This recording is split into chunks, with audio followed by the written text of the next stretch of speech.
কবিতার নাম ঘুম নেই। আজ দুদিন চোখে যেন কোনো ঘুম নেই। স্বপ্ন আসে না আর নীরবে, সে যেন বারবার তার দরজা থেকে আমাকে ফিরিয়ে দেয় দূরে, অনেক দূরে।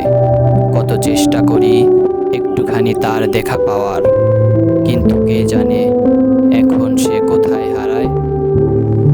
বিধাতার কাছে প্রার্থনা করি যেন একবার তার দেখা পাই, একটুখানি চোখের শান্তি ফিরে পাই। শরীর আর সায় দিচ্ছে না, মনটাও ভেঙে পড়ছে ধীরে ধীরে। তার দেখা না পেলে যেন সবই থেমে যায়। আমি ক্লান্ত, অবসন্ন, পরিশ্রান্ত, তাই তো নিশির নীরবতায় লিখে যাই